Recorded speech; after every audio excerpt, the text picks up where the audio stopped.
বলছি যে হিরোর মাঠে যে প্র্যাকটিস হচ্ছে, 1 বছর ধরে টানা প্র্যাকটিস হচ্ছে।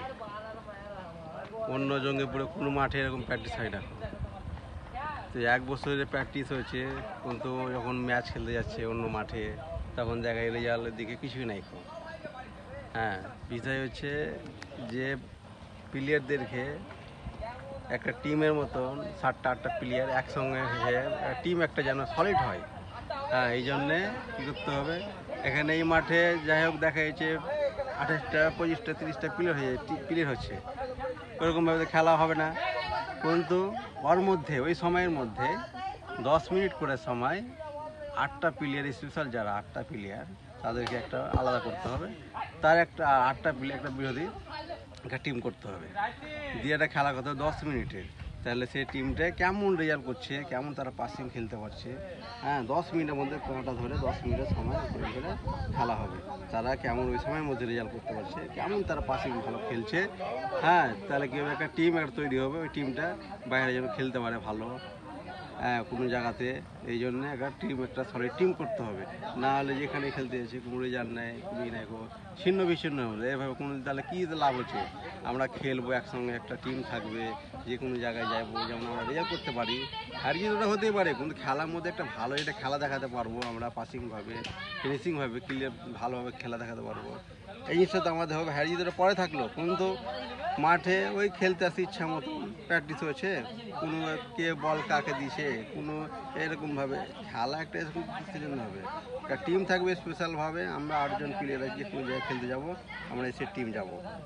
হ্যাঁ, তো বিষয় হচ্ছে আমার কথার উদ্দেশ্য হচ্ছে যে আজকে আমি যেটা ভেবেছি যে 10 মিনিট করে সময় আমি খেলাবো, আমি নিজে ভাগ করে দেবো, যে 8টা প্লেয়ার এক দিয়ে করে দেবো, আর একটা প্লেয়ার যে একটু নরম থাকবে তার এক দিয়ে করবো, দিয়ে খেলার 10 মিনিটের মধ্যে কেমন রেজাল্ট করছে টিম, এই জিনিসটা আমি দেখতে চাইছি। বেশি লাই কন্টিনিউ 10-15 দিন খেলুক এভাবে, দেখো। পিটি থাকবে, পিটি করতে গেলে মাঠে আসতে হবে 5টার আগে, 5টার মধ্যে মাঠে ঢুকতেই হবে। তাহলে কিছুক্ষণ আধ ঘন্টা 15 মিনিট বা 20 মিনিট পিটি করলে, রান দিলে, তাহলে তার যেগুলা মানে ফুটবলে একটা শরীরের অঙ্গ, যেটা করতেই হবে, একটা ফুটবল খেলতে গেলে পিটি করতেই হবে, নাহলে ফুটবলার সে অনেক মানে অসুবিধা আসতে পারে খেলার মাধ্যমে, ওকে করতেই হবে। এটা ফুটবলার, এটা কোনো বলা কোনো কথা না। হ্যাঁ, এটা বলতে হয় না গো যে পিটি করে, এটা কিছু একটা ফুটবলের কিছু জন্য বলে মাঠে রেস করে নেমে সঙ্গে সঙ্গে পিটি করবে, এটা তো ফুটবলের নিয়ম সিস্টেম। ওটা আগে করবে, তারপরে বল ছুঁবে ফুটবল খেলাতে। হ্যাঁ, এই জন্য বলছি যে তোমরা যতগুলো তোমাদের আছে আর কি, মানে প্লেয়ার আছে, হ্যাঁ, সকলকে বলছি মাঠে সকলে আসবে। তাহলে আমরা খেলাটা কী হবে, 10-15 মিনিট আমরা আগে খেলিয়ে দেবো, খেলা হয়ে যাবে। তারপরে কী হবে, তখন যতগুলো প্লেয়ার আসবে সবারই একসঙ্গে তখন ভাগ করে, তখন সবাই এমন খেলে সেরকম খেলবে, সবাই খেলতে পাবে। কিন্তু একটা খেলা হবে 15 মিনিট ধরে, একটা টিম। আগে আমাদের যে স্ট্রং আমরা হতে পারছি কি না, আমাদের কেমন ফিনিশিং পায়ের হয়েছে, হ্যাঁ, আমরা অন্য জায়গায় খেলতে যাই, আমরা আমাদের ছিন্ন বিচ্ছিন্ন কেন হয়েছে, আমরা পাসিং কিনে খেলতে পারছি না অন্য জায়গাতে যে, সেই জিনিসটার জন্য আমাদেরকে একটা টিম যেন সলিড আমরা হতে পারি, করতে পারি, এই জন্য একটা আমাদের ট্রেনিংয়ের মতন এটা থাকবে। হ্যাঁ, সেই জন্য মাঠে 5টার মধ্যে অবশ্যই সকলকে ঢোকার জন্য আমি বারবার বলছি। আমি খেলাবো, হ্যাঁ, আমি রেফারি, আমি করব, আমি ভাগ করে দেবো, অসুবিধা নেই কোনো। আমি চাইছি যেন আমরা প্র্যাকটিস করছি দীর্ঘদিন, অন্য জায়গায় আমরা যেন বলতে পারি হ্যাঁ আমরা প্যাকটিস করি, আমাদের খেলা দেখে বলে মানুষ যে ছেলেরা অনেক প্র্যাকটিস করে।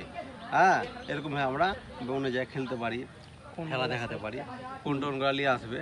হ্যাঁ, ওই জন্য বারবার বলছি আমি যে 5টার সময় মাঠে চলে এলে তো খেলাটা হবে 5টার আগে। হ্যাঁ, এটাই আমার উদ্দেশ্য, যে যেন খেলা ভালোভাবে হয়, মাঠে সকলে আসবে, এটাই। ঠিক আছে।